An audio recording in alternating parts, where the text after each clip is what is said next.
My name is Elena, and I am the only daughter in a family dominated by men who think my life is their playground. I am 32 years old, and I live in a beautiful home that I fully renovated to accommodate my chronic nervous system condition. My husband is also disabled, so we spent a fortune making our space functional. My father, who is in his 70s, has always been a manipulator, but I never expected him to cross the line like he did last week.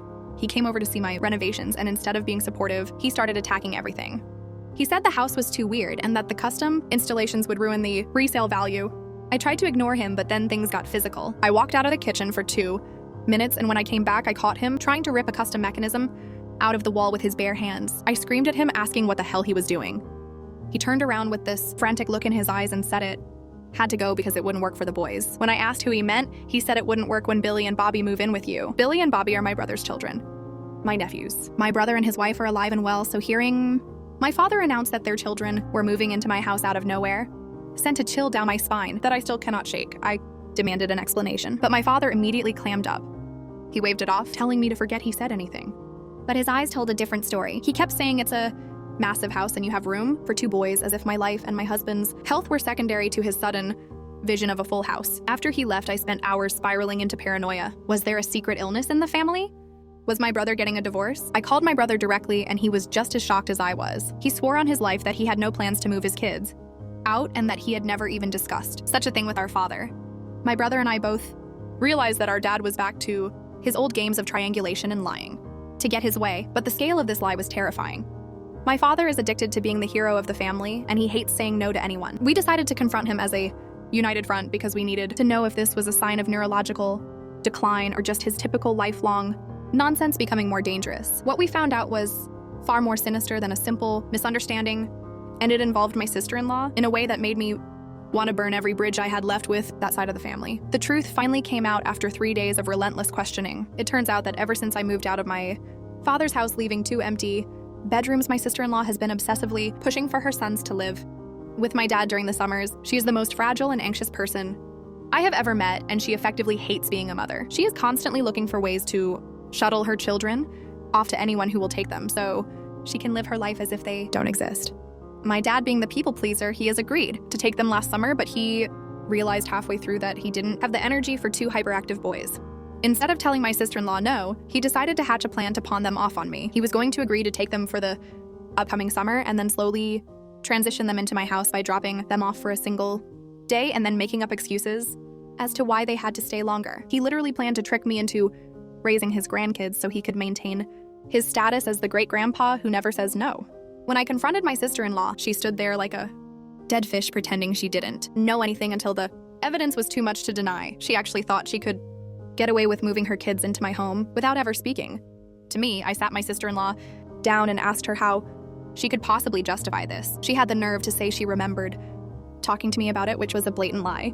I run 2 businesses out of my home, and I have a serious medical condition that requires a quiet environment. Not to mention I have been dealing with a dangerous stalker for years who has specifically threatened to harm my nephews to get to me. My family knows this. They know that having those kids in my house is a massive safety risk for everyone involved. Yet my sister-in-law was so desperate to get her kids away from her that she was willing to gamble with their lives. My brother was livid when he found out the extent of her scheming. He knew she struggled with parenting, but he didn't realize she was making secret deals with our father to abandon the kids at my doorstep. The betrayal felt like a physical weight on my chest. I realized that to my father and my sister-in-law, I was not a person with my own needs and health struggles. I was just a convenient dumping ground for the responsibilities they found too heavy to carry. My dad's obsession with avoiding conflict and my sister-in-law's refusal to be a mother had created a toxic storm that nearly destroyed my mental health. The situation got even worse when I looked into how my nephews were actually being treated. My father is an obese junk food addict who has 0 rules in his house. When the kids stay with him, they have no bedtimes, no limits on sugar, and 0 supervision. He has systematically instilled his own disordered eating habits into them. My nephews are only 9 years old, but they are already being flagged for serious health issues at school. They sneak and hide food, and they have developed entitled bratty behaviors because they have never been told no. My sister-in-law knows this. She knows that leaving them with my dad is damaging their health and their social development, but she prioritizes her own comfort over their well-being every single time. My brother and I both struggled with eating disorders growing up because of our father, and it broke my heart to see history repeating itself.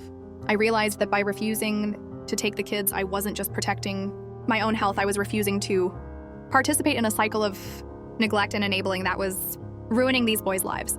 I told my father that his behavior was a betrayal of my trust and that I would not be stepping foot in his house until he sought therapy for his manipulative tendencies. My sister-in-law tried to play the victim once she realized the pawn the kids plan had failed. She sent me a long message crying about how she was paralyzed by anxiety and that I was being cruel by not supporting her. I didn't fall for it this time. I told her that her anxiety was not an excuse to manipulate me and put her children in danger. I reminded her that she has multiple forms of paid childcare and a very involved husband, yet she still acts like spending 1 week with her own children will literally kill her. She even tried to offer to bring the kids over for a fun day at my house as an apology, but I shut that down immediately. I told her that her actions had caused so much stress and damage to my nervous system that I didn't want the kids anywhere near my property for the foreseeable future. She is now fuming and telling the rest of the family that I am a heartless monster who is tearing the family apart. My father is also trying to play the old man card, acting like he's just confused because of his age, but I know better. He is as sharp as ever when it comes to business. He just uses his age as a shield to hide behind when his lies are exposed. The tension in the family has reached a breaking point. My older brother, who works with my father, every day has confirmed that Dad is perfectly fine mentally. He is just a master of triangulation. He will tell one sibling one thing and another sibling something else just to create a conflict he can then fix to look like the hero. We realized that for years our dad has been keeping us at each other's throats to maintain his control. I decided that enough was enough. I am 32 years old and I have worked too hard for my independence to let a 70-year-old man play games with my life. I sent a formal letter to my entire family stating that I was going low contact. I explained exactly what my father and sister-in-law had tried to do, and I made it clear that any attempt to bring those children to my house would result in me calling the police for child abandonment. I am done being the only blood-related female who is expected to do all the emotional and physical labor for a family that doesn't respect me.